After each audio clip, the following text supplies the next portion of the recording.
로마서는 교리, 교회 생활, 성도의 삶, 여러 가지 부분에서 우리에게 강력한 깨달음을 주는 좋은 성경입니다. 모든 성경이 다 하나님의 말씀이며 유익함이 있지만 특별히 로마서는 성도들에게 매우 큰 유익이 됩니다.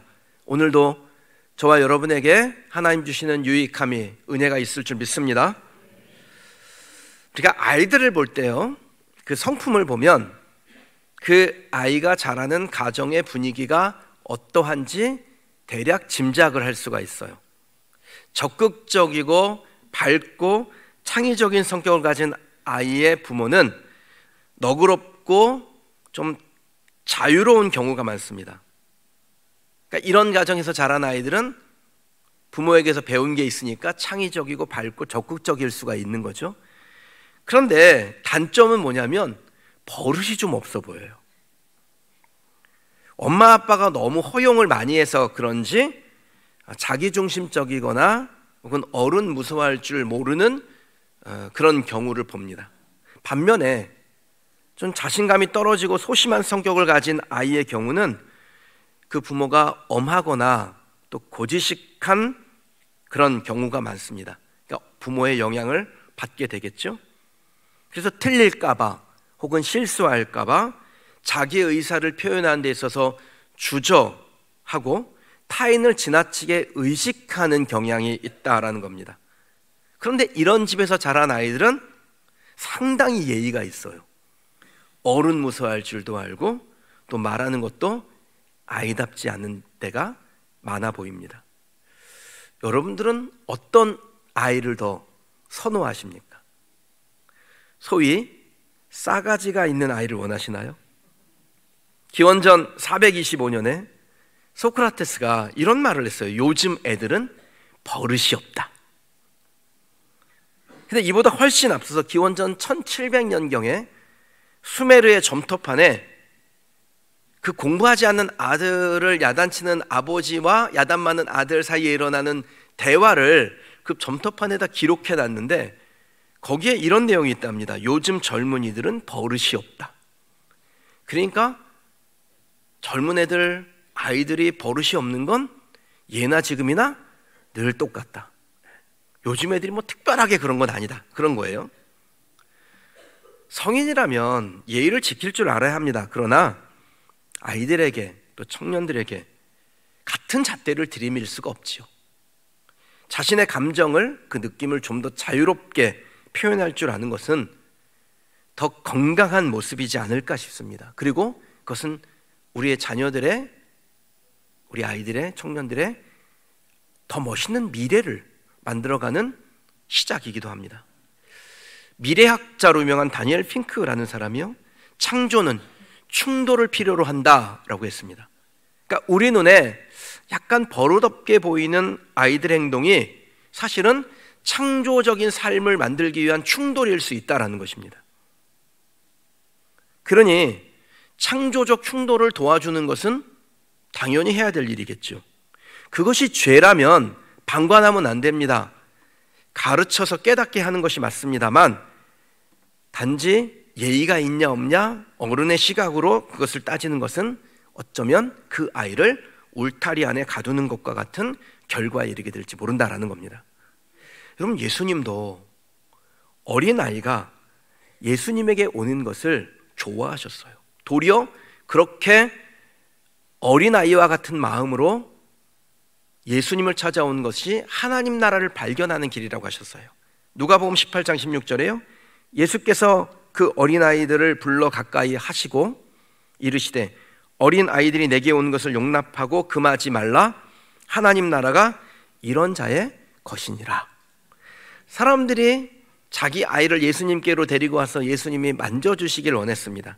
그러니까 제자들이 보고 있다가 막 꾸짖은 거예요. 예수님 지금 피곤한 거 보이지 않소? 아니, 애들을 데리고 오다니. 막 야단을 친 겁니다. 피곤한 예수님 귀찮게 하지 말라고. 이건 예의 없는 것이라고 제자들이 꾸짖었어요. 그때 예수님이 어떻게 하십니까? 내게 오는 것을 금하지 말라. 내게 오는 자가 하나님 나라를 얻게 된다, 이렇게 말씀하세요.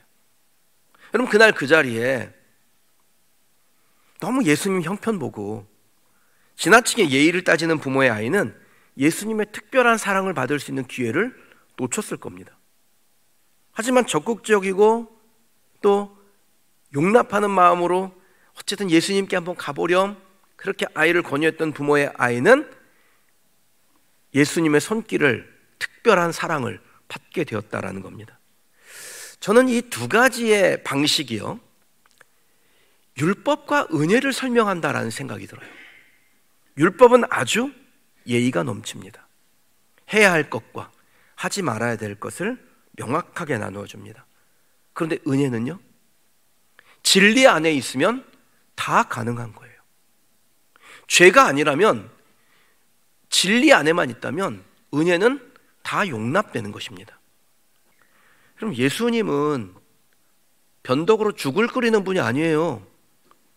예수님은 한번 정해주시면 그 정한 거대로 우리에게 그대로 행하시는데, 주님이 정한 게 뭡니까? 법이 아니라 은혜입니다.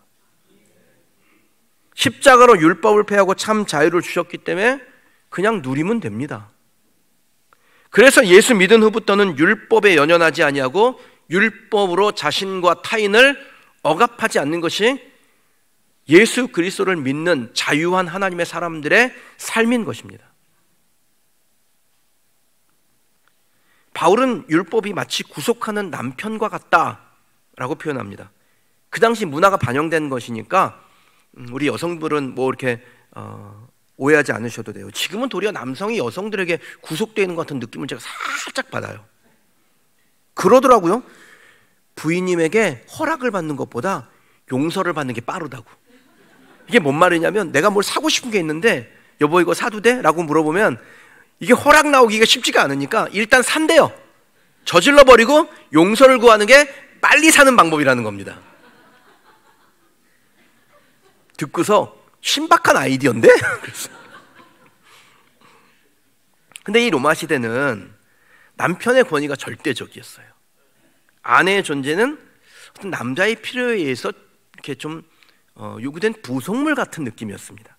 그렇기 때문에 로마 사회에서 나쁜 남편, 좋은 남편을 얻으면 다행인데 나쁜 남편의 아내가 된다는 것은 그야말로 자유를 박탈당한 삶이었습니다. 그러다가 그 남편이 죽어요. 그럼 아내는 그 속박에서부터 자유해지는 거예요. 바울은 율법이 마치 이 나쁜 남편과 같다라고 말합니다. 자유는 주지 않고 감당할 수 없는 명령만 하여 속박하는 남편처럼 율법은 우리에게 하라 하지 말라 규정해놓고 그걸 억압하고 그것을 어길 때마다 정죄하고 죄책감에 빠지고 심지어는 처벌을 하죠. 6절을 한번 볼까요? 읽겠습니다. 이제는 우리가 얽매였던 것에 대하여 죽었으므로 율법에서 벗어났으니 이러므로 우리가 영의 새로운 것으로 섬길 것이요 율법의 조문에 묵은 것으로 아니할지니라. 아멘. 자, 바울이 여기서 우리가 율법에 얽매였었다라고 과거의 모습을 표현합니다. 그러니까 이는 사람이 율법을 만들었는데 오히려 사람들이 그 율법에 묶이게 되어 참 자유를 잃어버렸다는 거예요. 사람은 율법을 온전히 지킬 수 없습니다. 잘 지키다가도 언젠가는 어길 수도 있죠. 그리고 율법을 어기게 되면 어떻게 돼요? 조항이 있거든요. 책망하고 정죄하고 처벌하는 조항이 있어요. 그러니까 율법을 어길 때마다 내가 어떻게 되는 게 아닐까? 두려움과 죄책감 가운데 죄인처럼 사는 겁니다. 그럼 집집마다 뭐 이러저러한 법이 있더라고요. 질서를 위해서 법을 정하는 건 좋습니다. 모두의 유익을 위함이죠. 근데 그 법이 죄인을 만들면 안 돼요. 법은 항상 은혜 아래 있어야 됩니다. 어떤 집은 욕실에 수건 가지런히 놓지 않는다고 죄인 만들기도 하고, 어떤 집은 치약을 중간부터 쭉 짰다고 죄인 만들기도 하고, 양말 뒤집어 놨다고, 빨래통에 빨래 안 가져다 놨다고, 신발 가지러 놓지 않고 뒤집어 놨다고, 하여튼 죄인을 만들어요. 우리 집 얘기는 아니에요. 오해하지 마세요. 그런 집이 있을 수 있죠. 근데 아무튼 뭐 이러저러한 법을 만들어가지고 계속해서 너 이거 잘못했다 저거 잘못했다 그래 보세요. 사람이 삽니까? 여러분, 애들 방 들어가서 너무 지저분하다고 그냥 막 이게 사람 사냐? 이게 귀신 나오겠다? 막 그러지 마세요. 특히 딸들 방 가서 그러지 마세요. 제가 신방 가면서 얘기를 들어보니까 딸들은 다 그렇게 살더라고. 그러니까 정죄당하고 하루에도 수십 번씩 죄인으로 만들면 안 됩니다. 이게 계속 된다고 생각해 보세요, 여러분. 사람이 살겠어요? 율법을 지키지 못할 수도 있지요. 일부러 그런 게 아니면 뭐가 필요해요? 은혜가 필요한 겁니다. 주님이 우리에게 은혜를 주시고 그 은혜를 누릴 수 있도록 이미 십자가 대속하셨어요. 그러니까 십자가 대속을 믿는 우리는 누리면 됩니다. 여러분 중에 뭐 십계명 칼같이 지키는 분 있어요? 여러분 중에 정말 하나님 외에 다른 신이 없는 사람 있어요? 다 사람이든 돈이든 뭐 자기의 뭐 취미든 뭐든 하나님보다 더 중요하게 여기는 순간이 오잖아요. 그럼 그때마다 처벌받으실래요? 하나님은 망령되이 부른 적 없습니까? 내 재산상의 유익을 위해서 하나님 이름 걸고 거짓말한 적 없습니까? 제가 교회 건축할 때요, 이 건축에 뭐 들어가는 뭐 정말 엄청나게 많잖아요. 뭐 이런 자재들이요. 그럼 와가지고 이제 이걸 교회에다가 판매하려고 명함을 주는데 보니까 명함에 뭐 땡땡 음양 땡땡땡 장로 이렇게 해서 줘요. 제가 그걸 보면서 본인인지 아닌지 모르겠지만 사업에 장로자 쓰는 거 아닙니다. 왜냐하면 나도 모르게 누군가에게 하나님의 영광을 가린 일을 할 수 있어요. 그래서 저는 그분이 하나님의 영광을 가린 일을 혹시 할지 몰라서 땡땡땡 장로 이렇게 붙으면 받고서 안녕히 가세요 그러고 버렸어요. 혹여라도 영광 가린 일을 그에게 시키는 일이 될 수 있으니까. 하나님 원망하고 불평한 적 없어요? 나도 모르게 순간적으로 그럴 수도 있잖아요. 그러니까 법이라는 거는 완벽하게 못 지킵니다. 누구든 율법의 규정을 완전하게 지키는 사람이 없습니다. 내가 죽든지 율법이 죽든지 둘 중에 하나가 돼야 돼요. 근데 율법이 죽습니까? 율법은 안 죽어요. 율법은 안 죽는 남편이에요. 그럼 내가 죽을 수 있나요? 아니, 육신이 죽는 거야 뭐 죽게 하겠지만 이건 영적인 부분 아닙니까? 그래서 사람이요, 어차피 못 지키니까 막 나가게 됩니다. 그걸 정욕이라고 표현해요. 5절에 보니까 우리가 육신에 있을 때는 율법으로 말미암아 죄의 정욕이 우리 지체 중에 역사하여 우리로 사망을 위하여 열매를 맺게 하였다라고 말씀하죠. 율법 때문에 죄를 더 지고 싶은 마음이 생기는 거예요. 뭐 이래나 저래나 뭐 똑같으니까. 그걸 성경은 정욕이라고 표현합니다. 그 정욕에 빠지면 결과가 어떻게 돼요?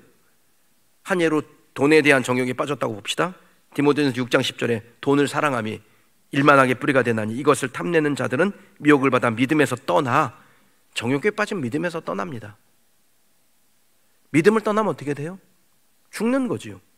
그러니까 그걸 모르는 사람이 있습니까? 근데 거기서 빠져나올 수 있어요? 그러니까 율법이라는 남편은 우리가 살아있는 한 끝까지 우리를 올가매는 거예요. 그리고 우리가 율법을 지키려고 하기보다는 그것을 어기려고 하는 정욕이 계속해서 우리 안에 일어날 수밖에 없게 구조적으로 되어 있습니다. 그 욕망을 이기지 못하고 죄를 짓고 또 후회하고 죄책감에 빠지고 실망하고 그러다가 보면 나는 안 되는가 보다 그 죄에게 자기를 내어주어서 그 죄로 인하여 믿음을 떠나 멸망에 이르게 되는 겁니다. 그럼 이거 어떻게 해결할 수 있습니까? 이거 내가 죽으면 해결됩니까? 영적인 문제니까 내가 죽어도 해결 안 되죠? 그럼 율법이 없어져야 되는데 율법이 없어집니까? 율법이란 남편은 죽지 않고 그렇다고 내가 죽을 수도 없고 이 풀리지 않는 숙제 누가 해결할 수 있습니까? 어떻게 하면 이 사망으로부터 우리가 노임받고 율법의 올무를 벗어날 수 있어요? 4절에 그 답이 있습니다. 같이 읽어볼게요. 그러므로 내 형제들아 너희도 그리스도의 몸으로 말미암아 죽임을 당하였으니 이는 다르니 곧 죽은 자 가운데서 살아나신 이에게 가서 우리가 하나님을 위하여 열매를 맺게 하려 함이라 아멘. 우리를 올가매는 그 율법으로도 빠져나오려면 내가 죽어야 되는 게 맞아요. 율법은 안 죽으니까 내가 죽어야 되는데 내가 죽을 수가 없잖아요. 그래서 나 대신 율법에 대하여 죽임을 당하신 예수 그리스도가 있어 우리는 율법으로부터 분리되는 거예요. 누군가가 죽어야 끝나는데 율법은 안 죽어요. 그럼 내가 죽어야 되는데 나 대신에 예수가 죽어서 율법으로부터 분리된다라는 거예요. 더 이상 율법에 의해서 죄책받고 정죄감 받을 필요가 없습니다. 예수 그리스도가 우리 죄를 해결하였으므로 우리는 그것을 믿으며 자유함을 누리게 되는 줄 믿습니다. 진리를 알지니 진리가 너희를 자유케 하리라 라고 하셨어요. 진리가 우리를 자유케 하는데 진리라는 게 뭔가요? 이 영적 질문에 성경에서 해답을 찾으시면 됩니다. 성경은 진리가 무엇인지 우리에게 말씀하죠. 예수께서 이르신 내가 곧 길이요 진리요 생명이니 나로 말미암지 않고는 아버지께로 올 자가 없느니라. 예수님이 곧 길이고 진리라고 말씀하셨어요. 그러니까 이 해답지를 보면서 문제를 못 풀면 그 사람은 대책이 없는 거예요. 오늘 여러분들 설교를 들으시면서 예수님이 진리입니다. 예수님이 율법과 우리 사이에 완전히 결합되어 있는 것을 죽음으로만 끊을 수 있는데 내가 죽어야 되는데 예수님이 대신 죽어서 이게 끊어졌습니다. 그래서 우리는 예수로 인하여 참 자유 안으로 들어간 겁니다. 율법이 우리를 구속할 수 없습니다. 해답지를 드렸어요. 그런데 또 와가지고 이 율법에 의해서 벗어나지 못하면 그 답이 안 나오는 거예요. 사랑하는 성도 여러분, 저나 여러분 답 없이 살지 않기를 바랍니다. 답을 주셨으면 해답지 보고 꼼꼼하게 정답 쓰면서 사세요. 율법에 더 이상 머리 조아릴 것도 없고 율법 때문에 죽을까 걱정 안 해도 되고 은혜로 생명의 열매를 맺는 성도들이 되시길 주님의 이름으로 축원합니다. 율법이 우리를 숨도 못 쉬게 만들죠. 만약에 여러분 제가 그 이전에 정말 성경에도 없는 불합리한 율법으로 우리를 규정했던 것들, 주일에 나가서 돈 쓰면 하나님 앞에 큰 죄 짓는 겁니다. 불경건한 겁니다. 그렇게 제가 계속해서 막 율법을 강조하는데 여러분 어느 날 제가 주일에 길을 지나다가 여러분이 가게에서 맛있게 음식 사 먹는 걸 저한테 들켰다고 칠게요. 그러면 어떻게 됩니까? 말도 안 되는 그 율법에 의해서 목사님 제가 그러려고 한 건 아니고요 이런 거 아니에요? 그러니까 이런 율법이 우리를 주장하지 못하게 하라는 거예요. 예수가 우리에게 자유를 주셨으면 그 예수 안에서 자유를 누리라는 겁니다. 우리가 하는 일이 죄가 아니라면, 진리 안에 있다면 자유를 누리셔야 돼요.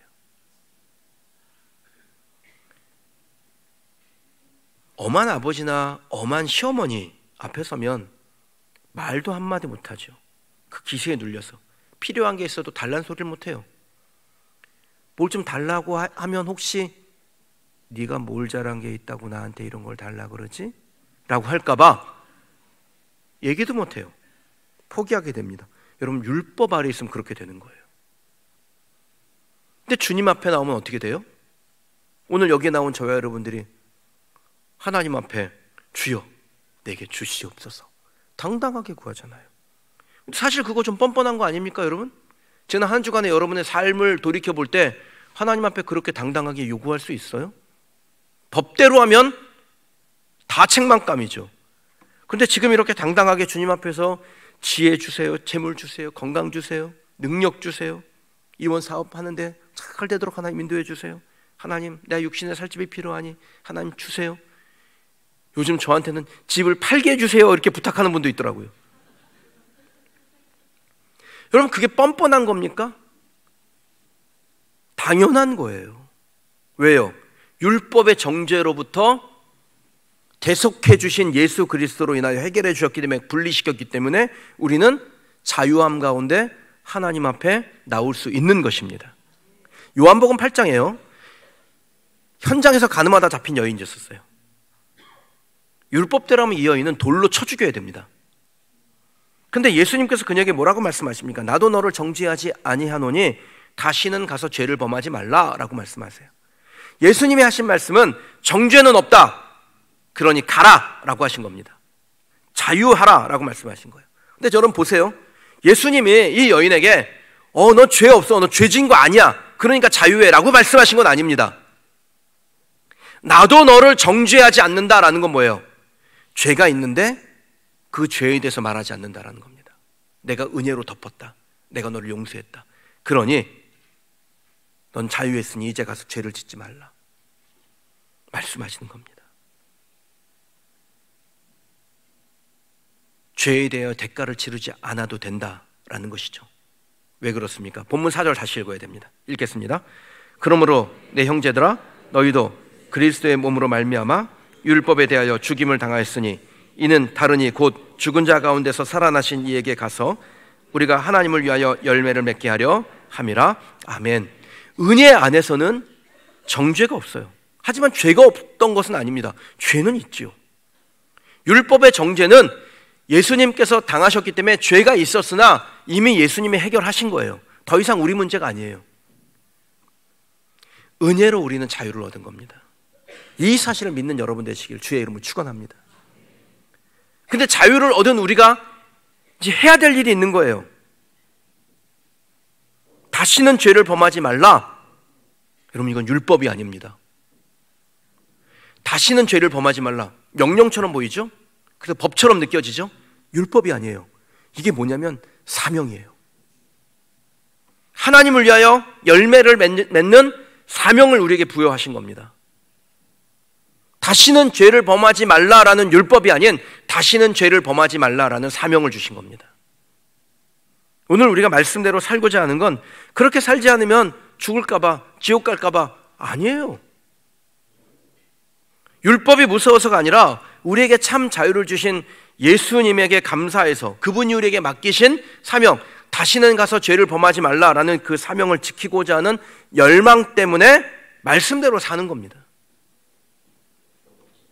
우리가 율법을 이해하고 예수 안에서 누리는 참 자유를 깨닫게 되면 말씀을 대하는 차원이 달라지고 말씀을 대하는 차원이 달라지는 사람은 삶의 방식이 바뀌게 되는 거예요.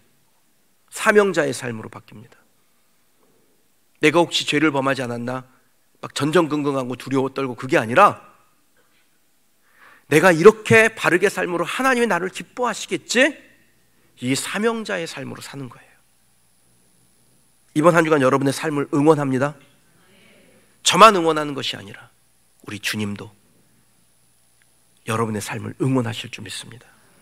말씀대로 사는 삶, 받은 사명대로 살아가는 삶, 그렇게 살아갈 여러분들을 하나님께서 응원하실 겁니다.